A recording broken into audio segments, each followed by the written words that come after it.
Mais voici mon petit reveal de ma toile. Et pour moi, c'est mon plus grand échec professionnel.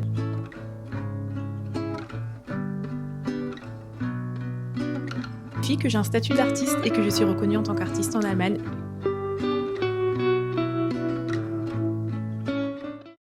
Hello, bien le bonjour par ici, j'espère que vous allez bien. Premier studio vlog de l'année.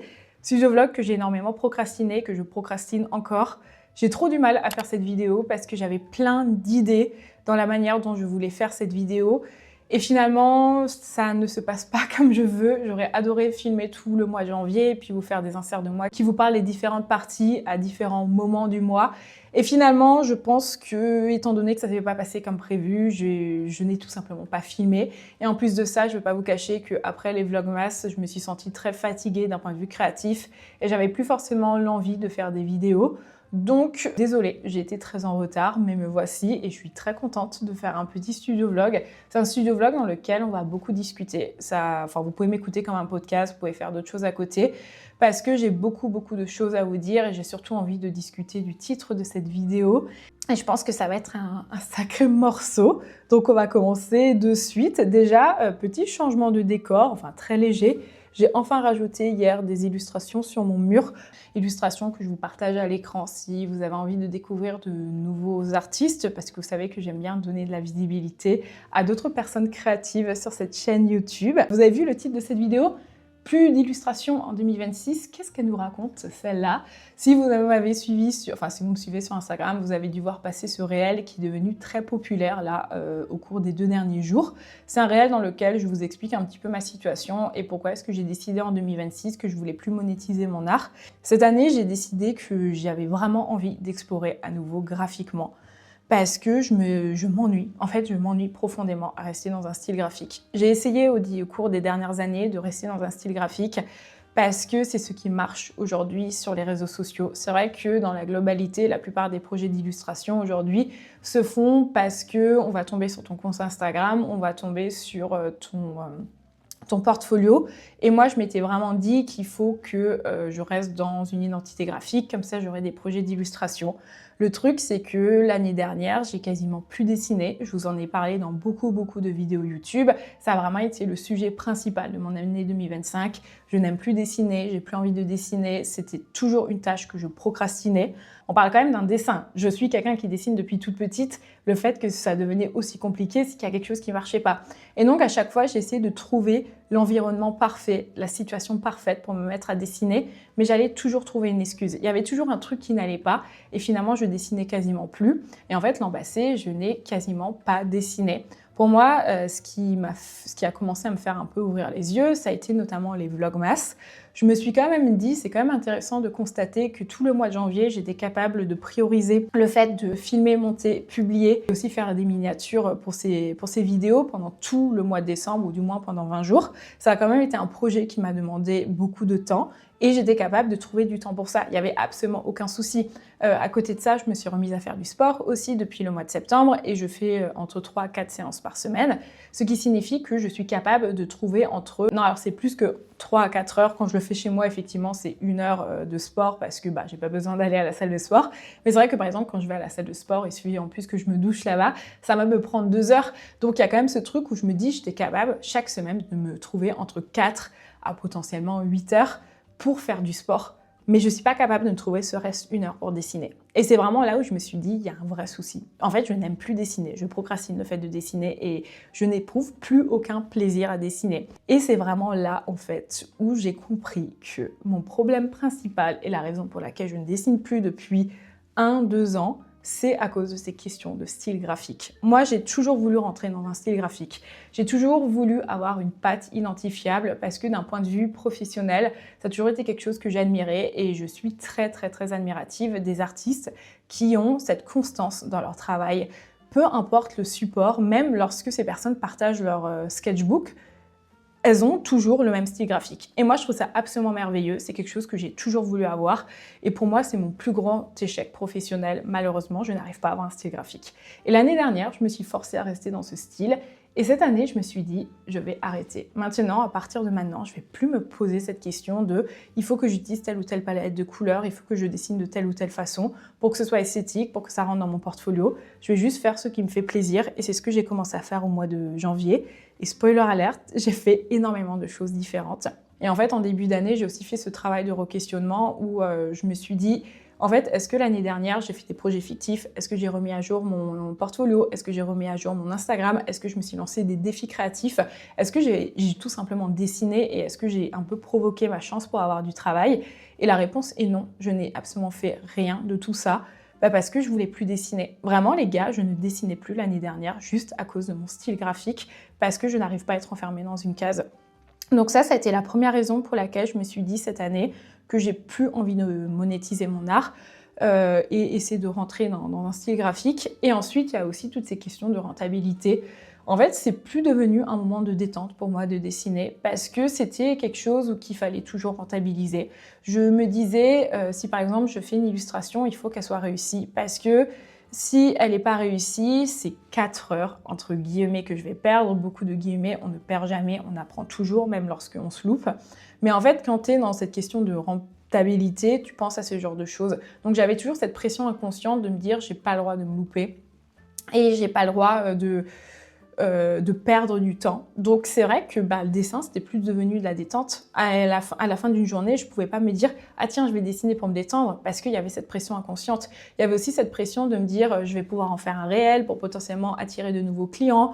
Je vais pouvoir transformer cette illustration en un produit pour ma boutique. » Et vraiment, tout ce qui à la base était quelque chose qui me permettait de me détendre est devenu vraiment une contrainte et j'ai aussi arrêté de dessiner. Je sais aussi que cette attache à l'art fait que je me suis toujours sentie en retard dans ma vie par rapport aux autres personnes.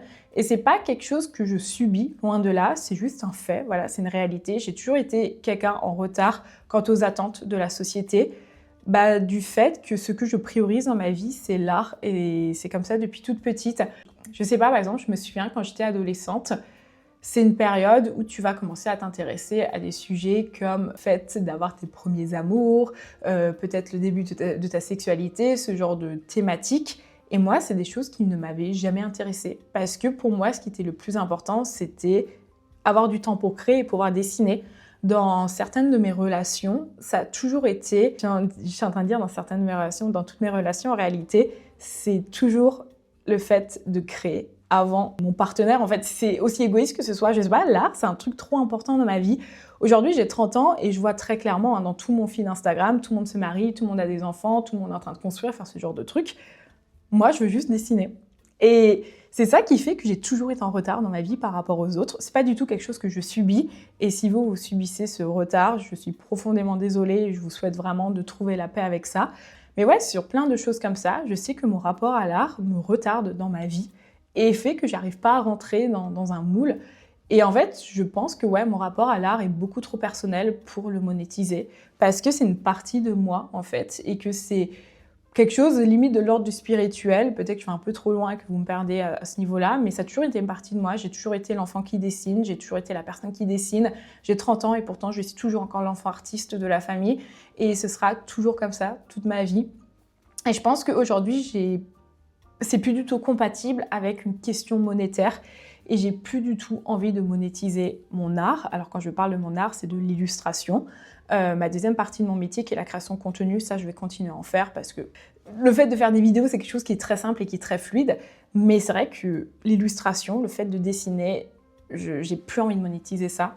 Et je vois clairement la différence depuis que j'ai fait ce choix. J'ai plus dessiné en janvier que j'ai dessiné pendant toute l'année 2025. Parce qu'en fait, chaque jour dans mon journal, je faisais une croix où j'écrivais si je dessinais ou pas. Et honnêtement, je dessine tous les jours depuis début janvier. Parce que j'ai découvert ce que c'était que de dessiner sans plus aucune pression. Je suis trop heureuse, c'est vraiment un processus qui m'émeut énormément. Et comme je vous en parlais aussi dans mon réel Instagram, c'est aussi se reconnecter à la petite Louisa. C'est-à-dire que moi, quand j'étais enfant, je dessinais sans trop me poser de questions. Et se reconnecter du coup aussi à cet enfant intérieur, c'est un processus qui est très intime et je suis très heureuse d'avoir pris cette décision. Et suite à ça, j'ai eu beaucoup de questions sur Instagram de qu'est-ce qu'il allait se passer financièrement. Alors, il faut savoir un truc, c'est qu'en vrai, je pense que j'ai fait tout ce pataquès alors que la réalité, c'est que je suis plus illustratrice depuis longtemps. Ça, je vous en avais parlé dans une de mes vidéos.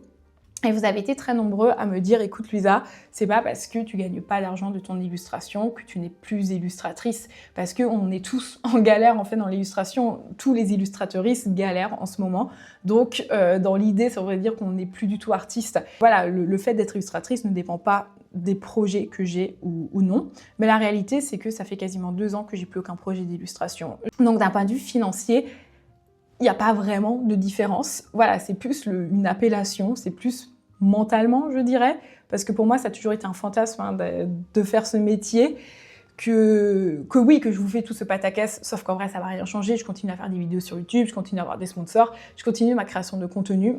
Voilà, les choses ne changent pas. C'est juste qu'aujourd'hui, je ne bosserai plus pour des clients dans l'illustration, mais en vrai, j'en ai plus de toute façon dans tous les cas.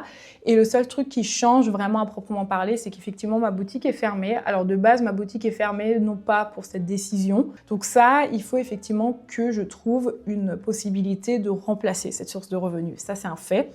J'ai plein d'idées, je pense notamment à Patreon. Voilà, je me suis créé un Patreon, ça je vous en parlerai un petit peu plus tard. Oui, aussi, ce qui m'a permis cette réflexion aujourd'hui, c'est que financièrement, c'est la première fois depuis 2 ans que j'ai la tête hors de l'eau aussi. Pour moi, aujourd'hui, c'est aussi plus simple d'avoir cette réflexion. Cette réflexion, elle n'aurait pas pu être lorsque j'étais en fait dans un stress financier. Même si en soi, c'est complètement bête, parce que comme je vous disais avant, je gagne de toute façon plus d'argent d'illustration, donc je comprends pas pourquoi j'ai autant réfléchi par rapport à tout ça. Mais bref, je suis très contente, donc ça, c'est un premier chapitre qui commence en 2026. J'ai hâte de vous partager plein de choses que j'ai faites. Et d'ailleurs, je vais vous partager une toile que j'ai faite cette semaine.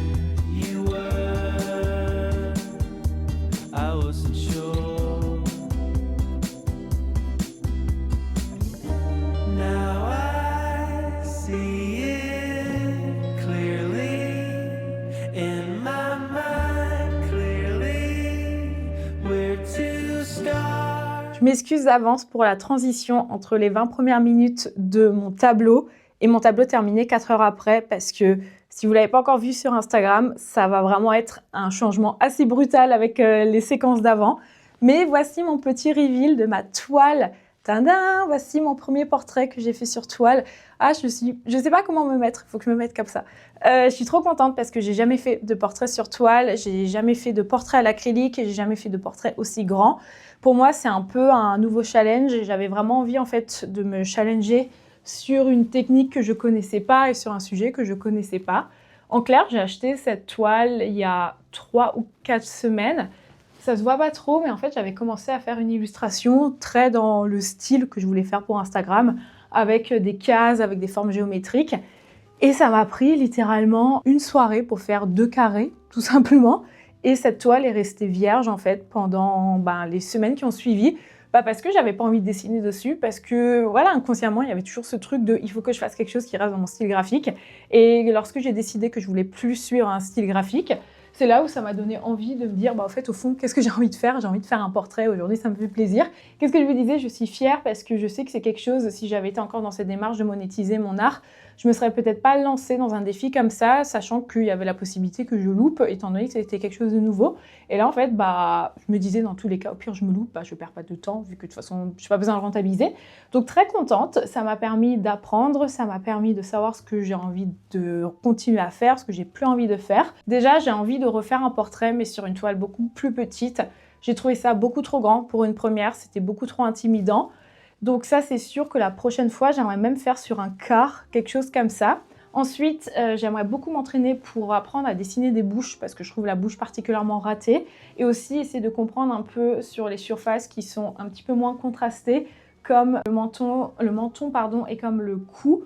En fait, je trouve que les yeux fonctionnent assez bien parce que justement, c'est des endroits où tu as plein de zones claires et tu as plein d'ombres. Et par exemple, ces deux zones, elles sont, comme je vous disais, un peu moins contrastées et je les trouve vraiment trop plates. Je trouve que le cou est très loupé aussi. Mais voilà, c'est des choses qui me donneront envie d'apprendre. Je pense que cette semaine, si j'ai le temps, enfin c'est sûr que j'ai le temps, le soir, je pense que je vais essayer de me faire des exercices pour apprendre à faire des bouches à la peinture avec pareil, plein de différentes couleurs. Mais là, je ne savais pas trop comment faire. Et sinon, j'aime bien le fait d'avoir différents médiums. Donc, je pense que c'est un truc que je garderai dans une future toile. Une idée un peu pour une future toile, c'est que j'aimerais bien déchirer un journal et sur le fond de ma toile, déjà rajouter une sorte de texture avec aussi différents motifs et ensuite faire de la peinture dessus. Donc ça, c'est un peu l'idée de la future toile qui ne sera pas dans Studio Vlog, mais qui sera certainement dans un suivant. Donc voilà, sinon à part ça, je suis contente. Franchement, elle est trop jolie. Et en janvier, je célèbre aussi un chapitre particulier parce que je suis arrivée ici en janvier 2022 pour 2 mois de vacances. Et en janvier 2026, je célèbre ma 4e année de vie ici. J'en ai aussi fait un réel sur Instagram si jamais ça vous intéresse. J'ai vraiment envie cette année de m'améliorer dans la manière dont je capture les souvenirs. J'espère que j'arriverai à m'améliorer sur cette chaîne YouTube, mais aussi sur mon Instagram si jamais vous voulez voir ce que je fais là-bas. Et je me sens très reconnaissante parce que j'ai pu expérimenter un phénomène que j'ai toujours voulu voir. J'ai toujours voulu voir le canal gelé. J'étais tombée sur des photos de certaines années où les gens avaient pu faire du patin glace ou avaient pu tout simplement se promener dessus. Et cette année, on a eu des températures particulièrement froides qui ont fait que le canal a gelé et c'est vrai que c'était très impressionnant.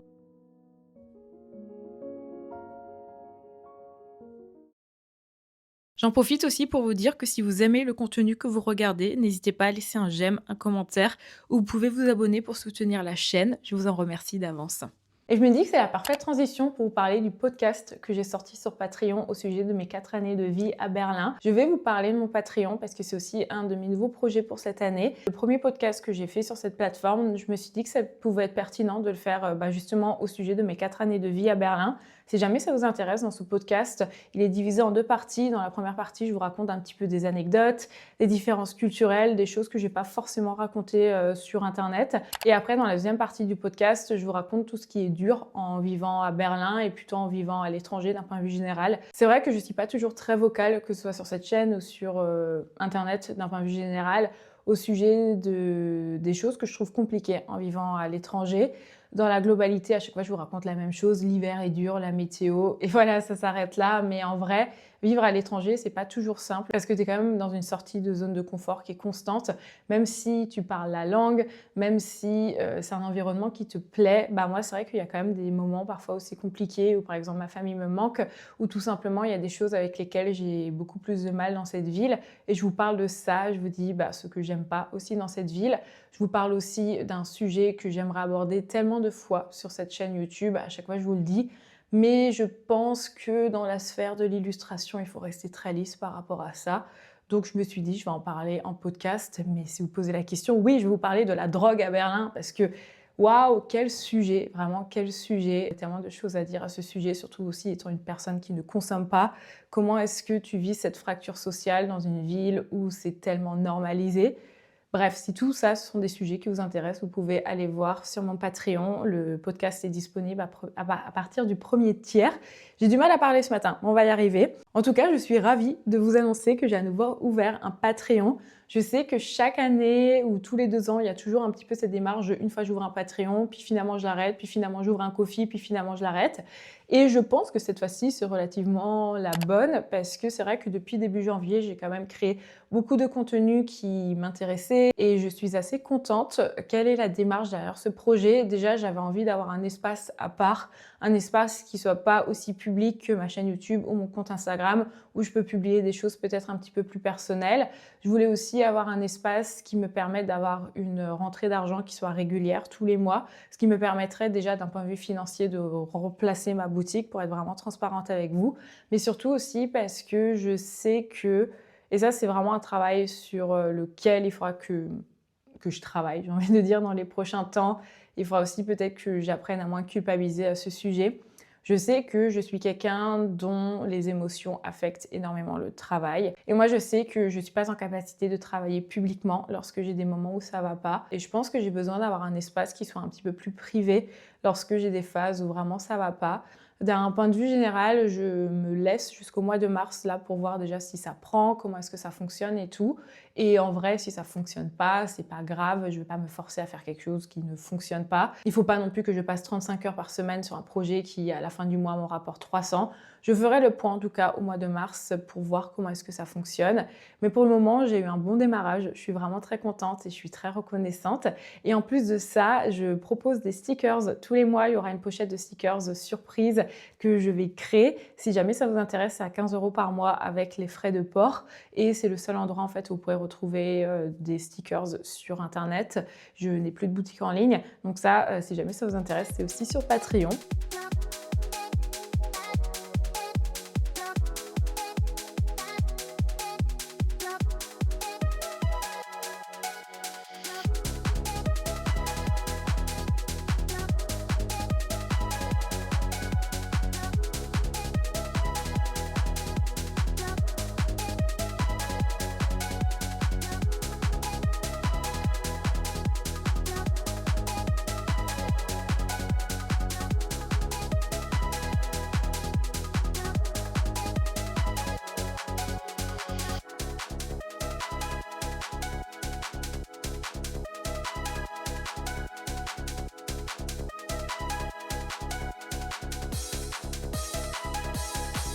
Pour la pochette surprise du mois de janvier, j'ai décidé que j'allais faire des autocollants. En vrai, il y aura toujours des autocollants dans la grosse globalité.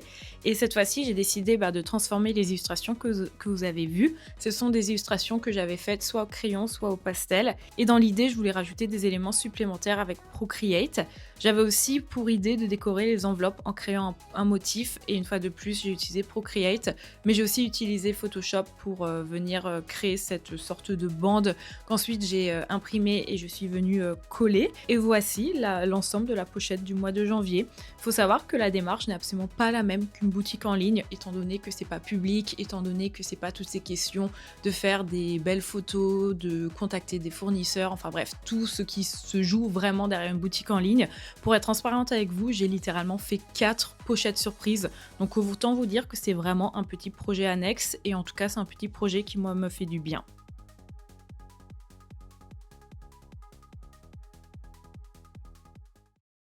Les copains, il faut que je vous montre un truc qui célèbre bien aussi ma 4e année en Allemagne. J'ai eu ma lettre d'acceptation à la Caisse des artistes, à savoir la KSK, ce qui signifie que j'ai un statut d'artiste et que je suis reconnue en tant qu'artiste en Allemagne. Je suis super contente parce que déjà, je n'ai jamais eu de statut d'artiste et en vrai, je trouve ça un peu stylé quand même de me dire que je suis reconnue par l'État en tant qu'artiste. J'avais envoyé mon portfolio, je ne sais pas si vous vous en souvenez, j'avais fait un dossier de 30 pages dans un de mes anciens vlogs. À l'heure actuelle, à l'heure à laquelle je vous parle, pour le moment, je trouve le statut allemand mieux fait que le statut français.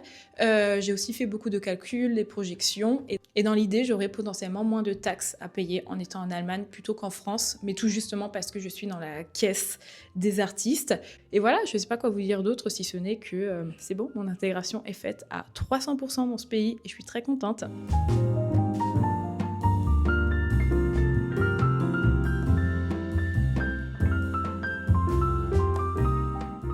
Et quelques jours plus tard, j'ai décidé de refaire une illustration, et plus précisément un portrait que j'ai raté.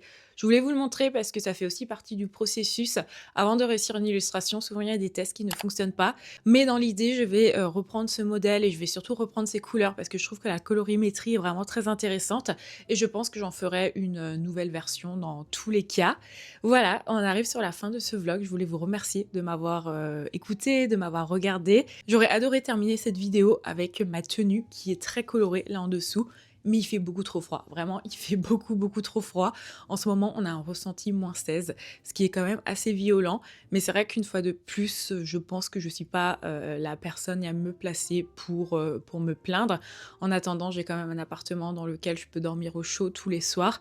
Et je pense que plus que jamais, c'est important aussi de penser aux personnes qui malheureusement vivent dans la rue ou vivent dans des logements qui peuvent pas être chauffés ou tout simplement dans des logements insalubres. En ce moment, je pense que plus que jamais, c'est hyper important de se rendre compte de nos privilèges sur beaucoup de points par rapport à tout ce qui se passe en ce moment dans dans le monde et se renseigner au maximum, essayer si on peut de faire quelque chose. Moi, je sais que j'essaye de donner de l'argent. Une fois de plus, c'est compliqué, je trouve aussi avec les cagnottes en ligne parce que c'est jamais sûr d'où est-ce que ça va. Mais je préfère toujours me dire que mes 10 euros vont quelque part dans tous les cas et que voilà, au moins je l'aurais fait. Et puis même plus localement, j'essaye aussi au maximum de pouvoir donner de l'argent aux personnes qui sont dans la rue. Voilà, je pense que plus que jamais, c'est important de se rendre compte que nous sommes des personnes privilégiées et d'utiliser justement nos privilèges pour se renseigner, ouais, comme je dis, pour se renseigner au sujet de ce qui se passe et pour pouvoir continuer à parler et à utiliser cette énergie pour faire barrage à des idées qui sont de plus en plus extrêmes. Dans tous les cas, j'espère que cette vidéo vous aura fait du bien, que cette vidéo vous aura permis de vous détendre dans un contexte qui est de plus en plus anxiogène. Moi, ça m'a fait du bien de la faire et je suis contente d'être de retour sur YouTube. Je voulais aussi m'excuser de ne pas avoir publié pendant hyper longtemps. En vrai, j'ai vraiment eu du mal à retrouver la motivation pour refaire des vidéos sur YouTube. Mais la bonne nouvelle, c'est que grâce à cette vidéo, je pense que je vais réussir à reprendre le rythme et dans l'idée, j'aimerais beaucoup me remettre à faire des vidéos, enfin pas toutes les semaines, mais en tout cas plusieurs fois par mois. Si ça vous intéresse, vous pouvez aussi me soutenir sur Patreon. Une fois de plus, c'est seulement si l'envie vous en prend. Je préfère 1000 fois que vous donniez de l'argent aux personnes qui en ont besoin à l'heure actuelle plutôt qu'à moi. Mais en tout cas, si ça vous intéresse, sur Patreon, comme je l'ai dit, vous avez accès à du contenu exclusif et notamment à une vidéo en plus que je fais tous les mois si ça vous intéresse. Je pense que pour le mois de février, je ferai très certainement un What I Eat in a Day ou bien un studio vlog. Je sais pas encore, je vais voir. Et voilà, je crois que j'ai à peu près tout dit. Je vous remercie pour votre soutien et je vous souhaite de prendre soin de vous et je vous dis à très bientôt.